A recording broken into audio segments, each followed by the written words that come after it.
find whatever it is, whatever your passion, your joy, your happiness, the love that inspires for you, and you do it with joy in your heart. You know, you might make a living out of it, you might not. But if you're doing what you love to do, that's the key that you turn to happiness in your life. Because when you're happy, it brings happiness. It just does. I don't know why. I don't know what it's about. But I can tell you, my dad was always miserable in his work.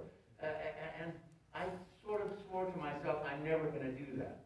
So when theater started being painful to me, I said, I can't do that. I can't. That's not the life I can do. So anyway, I wish for all of you just having joy, having happiness, and if it's a career, whether it's in the sport you play, the relationships you have, the video games you play, the animes.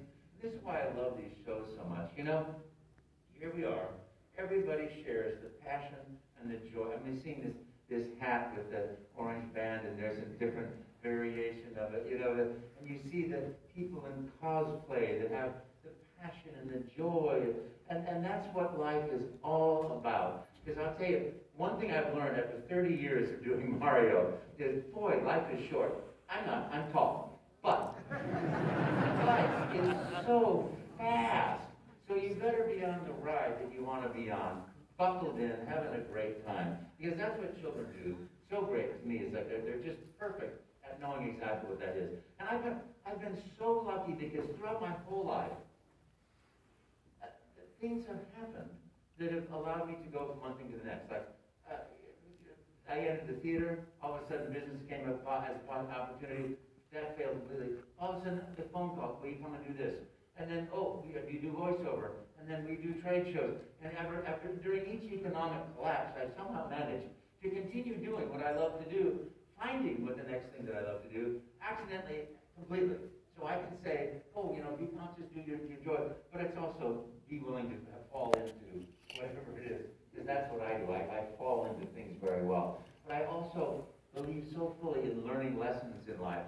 I've always been this thing. I always tell this one young actor, the first year I was in that acting class, you know, he always had this really pronounced stutter. And I said, you know, have you always had this stutter? And he said, no. On my 21st birthday, I went to a show in Las Vegas, and my friends took me to this show at the dinner theater.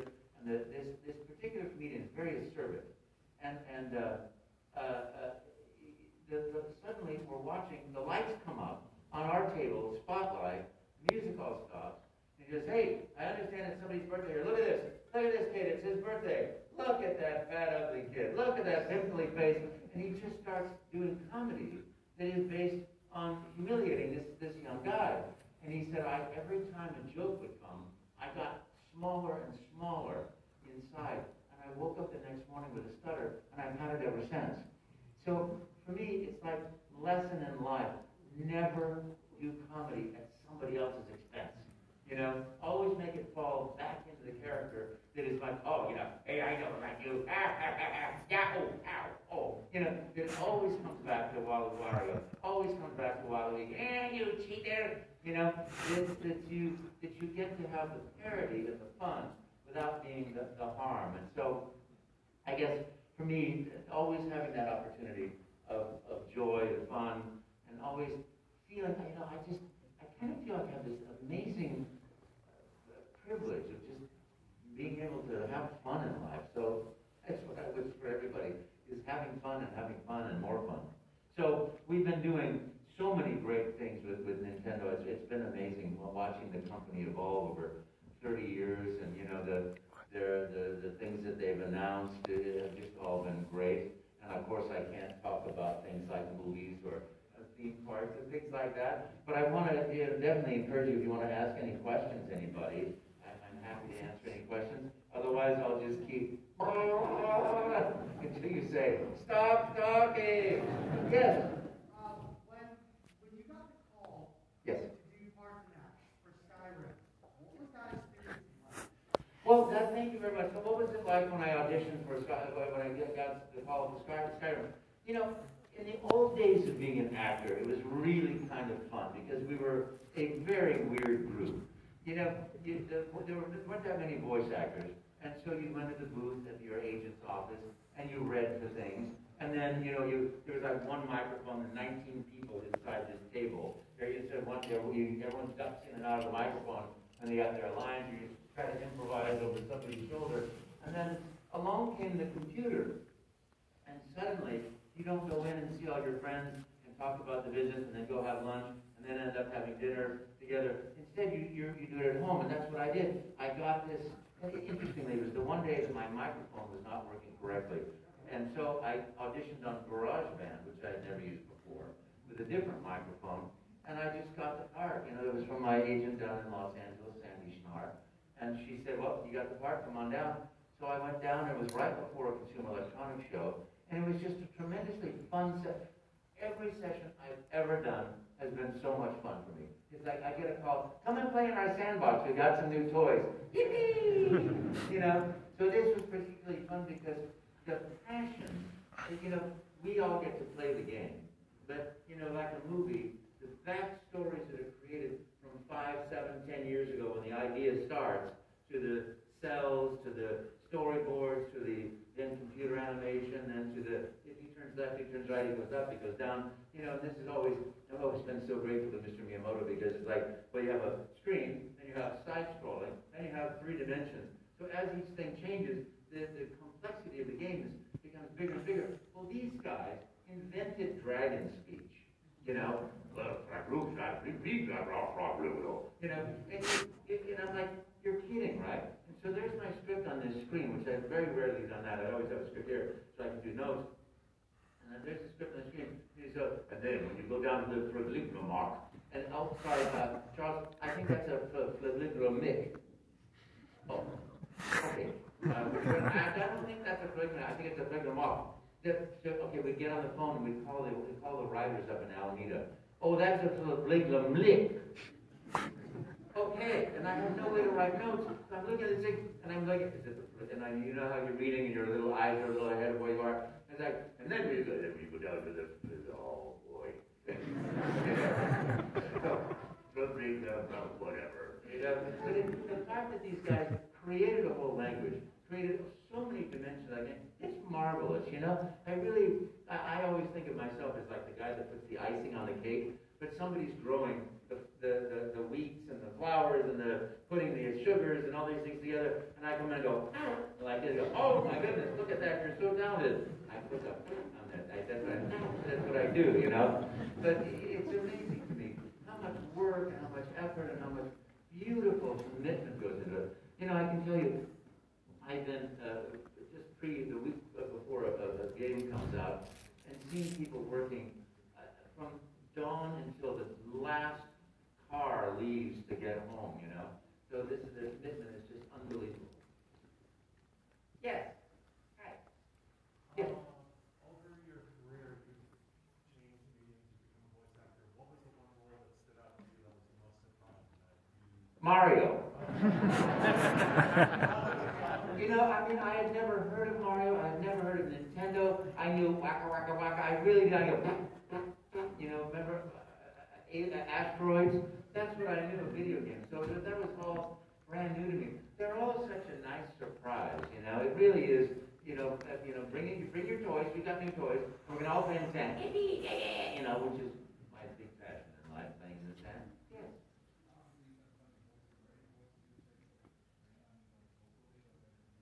Were any a strain on me vocally? That's a very good question. I did like 9 voices in Lord of the Rings, the video game series, the Electronic Arts did. And I'm always conscious that I could be called for Nintendo any day. So I'm very careful with my voice. And I went into the session, doing like 9 characters, Gimli, the guy with the axe, and these other, but everybody does nothing but scream in that thing, It's like, what's that? That's your name. Oh, okay. The whole thing is screaming, and then the guy says, well, we're gonna do 3 sets of 3, and then we're gonna listen to those, and then we're gonna do another 3 sets of 3. And I'm like, 1, 2, 3, 4, 5, 6, 7, 8, 9. They're gonna do. I have an idea, because I can't do that, because I can't risk my voice to that level. Because if I get a call, you need to do this. I have to be responsible for it.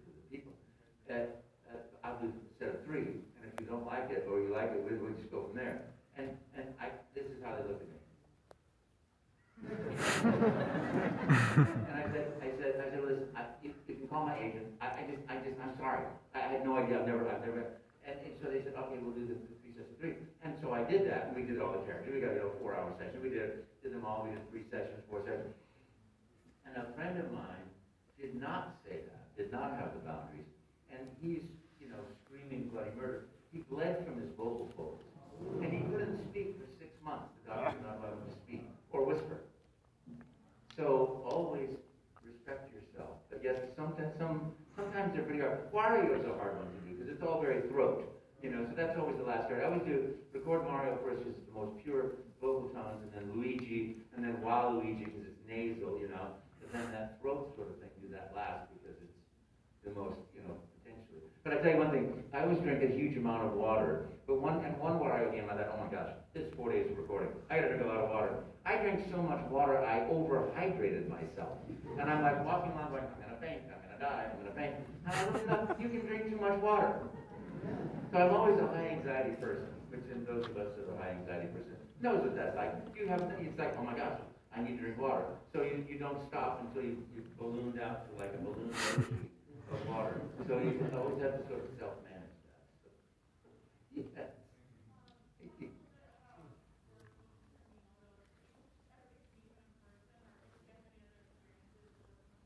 He's like the nicest guy in the world. I don't work with him directly. I mean, we did go to Japan. We worked together a little bit. But usually I work with the different teams either in Japan or in America, doing the games and get direction from Japan.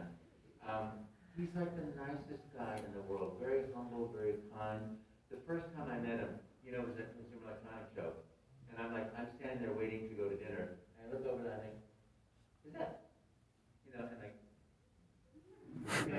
hello, he goes, and I said, oh, I said, and he doesn't speak English, except he does, but he doesn't, what I mean? It's sort of like, and we just had this little conversation in somewhere in the middle of the Atlantic or Pacific Ocean somewhere, of just talking, and he was just so nice, I would say thank you, I always say thank you to him, and he said, oh, we are very happy with you. So that always makes like, okay, if he's happy, I'm happy, It's such a privilege to work with the people that work are so dedicated. And I think that's the thing about video games, is it's love.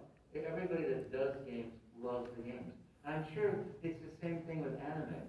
That there's just passion and drive and love for the game that it's just no ending. So yeah, he's just a wonderful man, really wonderful. But everybody I've met at Nintendo has been really great, Yes.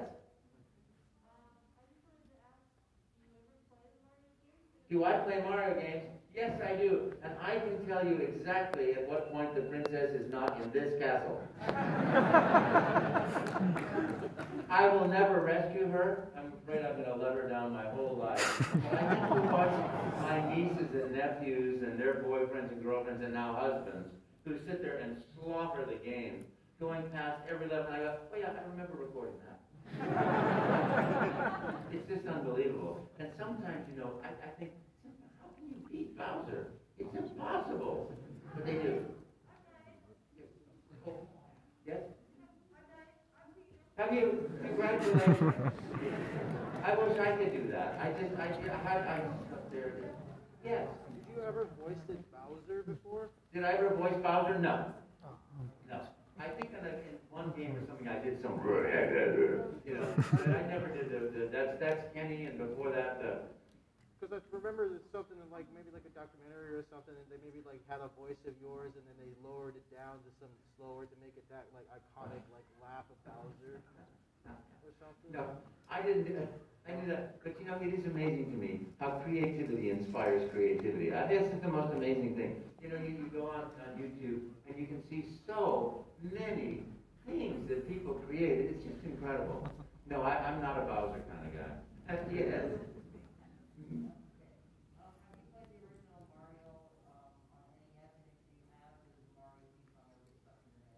Yeah, do the Mario theme song you're talking about.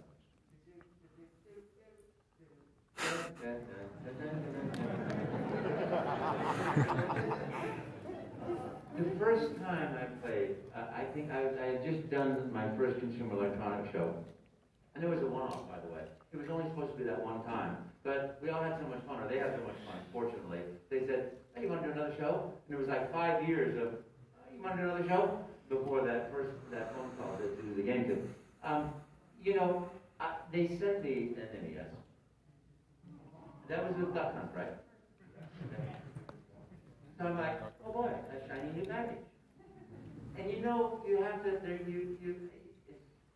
you have to, like, when you get to that one abyss, you have to, like, do a super jump. And back in those days, they had like the game counselors. That's how everybody started at Nintendo.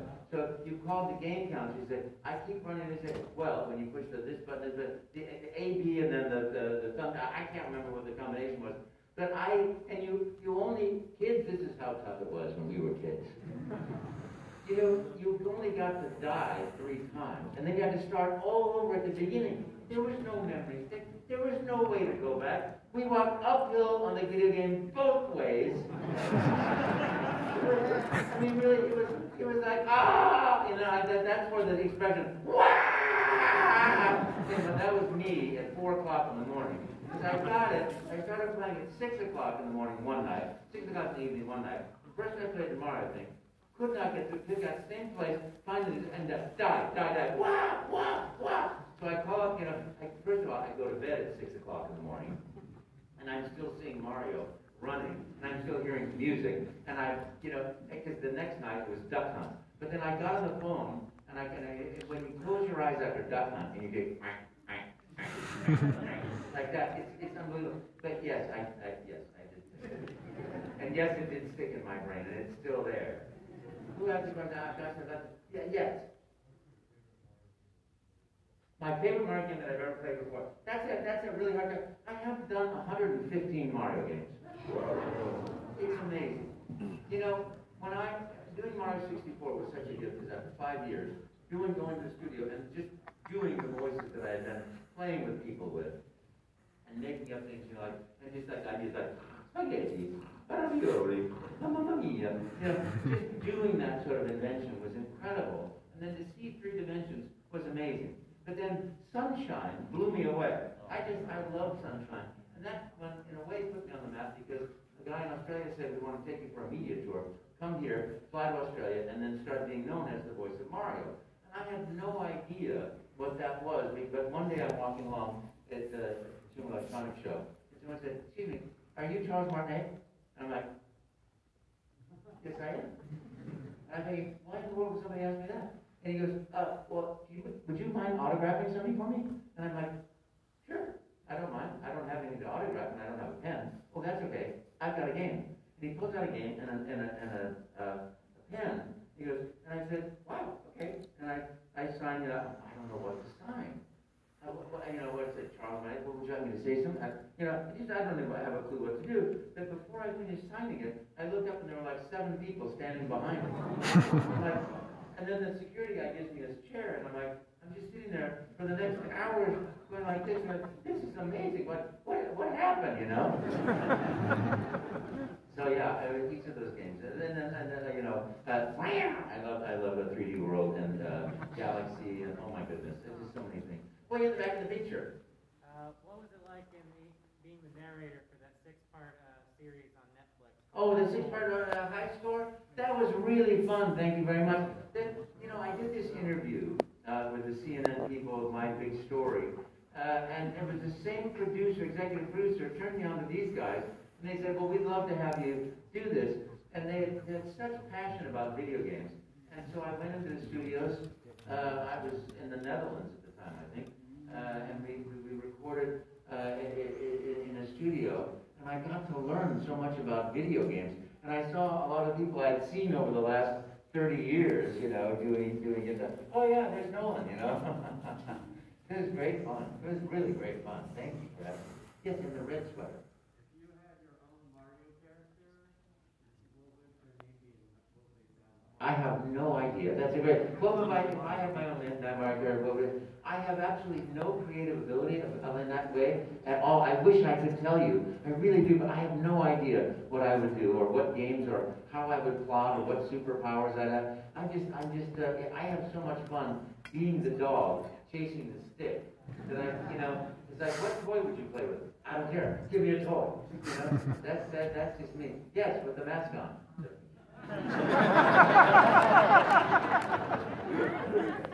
What was your most memorable moment voicing Super Mario in the Mario movie? What was my most memorable moment? Gosh, that's a really lovely question. I'll tell you, when I saw in Odyssey, the first time I saw Cappy, that was the first time I just went, I had goosebumps. I'm like, oh my goodness, this is going to be a magical game. And the first one we recorded was ribbit, after through the wires. Yeah, but they didn't keep on them. I had fun being electrocuted. Yes, Wario. Yeah, like Wario, hammer on today. Hello, Mr. Nightball Gang.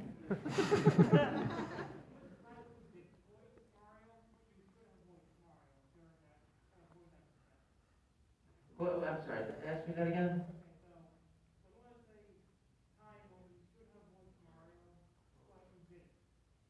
I don't know. I don't know any time. I think I've had the unique privilege the whole way of doing this gorgeous character that I love. So far, so good. Yes.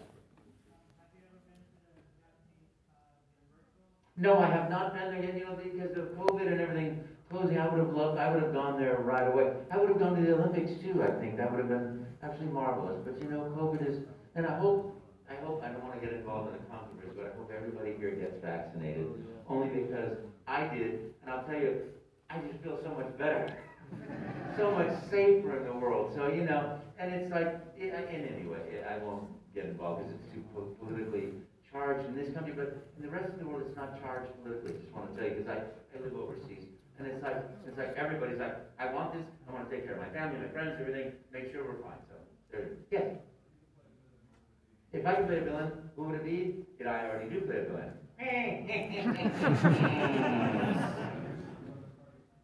A really mean villain? I don't know. I feel like I get the jackpot. I get to do what I love to do. I can't even imagine playing anybody else. I really can't. Somebody, even a Nintendo character, I'm so happy, which is terrible, because I look at all these other wonderful young voice actors, and I'm like, oh, I'm so happy that they're doing that. But I don't go on auditions for things. I travel. I get on a plane and I travel. So, I'm fat and happy, as the old expression is. Yeah.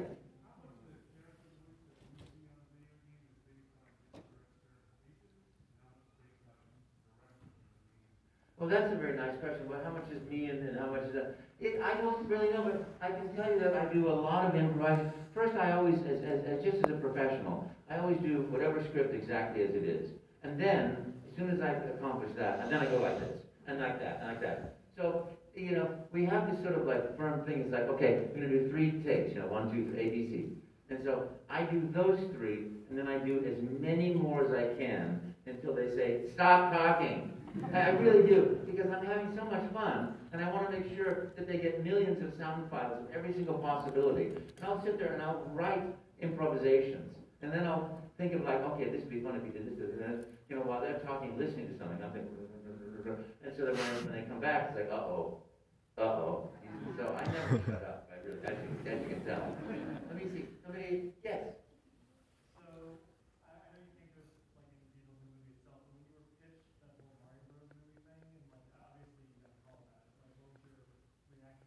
I can't say a word about that movie. I'm sorry. I can't say a word about the movie or the theme park or the... The movie itself is like just your reaction to being told, like, hey, you want to play Mario? It's exciting. The whole thing is, the whole thing is exciting. However that works is going to be tremendous, I think. Yeah. Yes.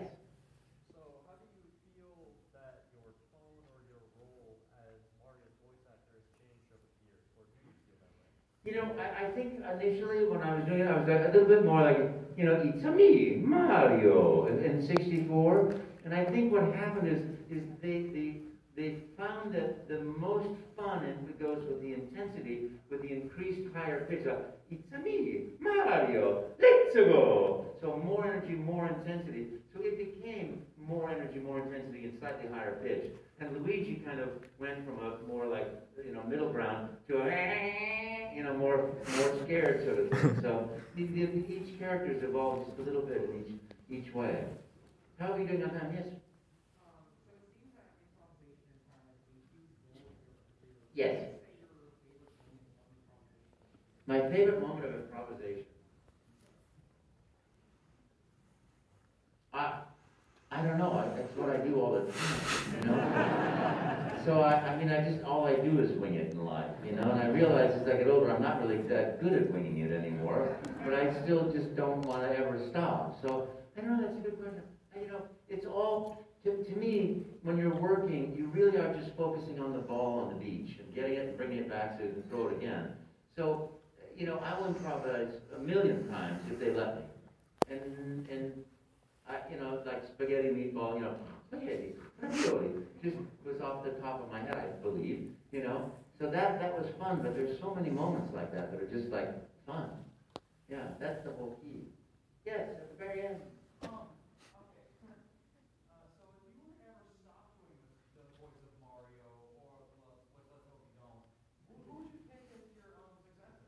That's a good question. I have absolutely no idea. I have absolutely no idea. Yes.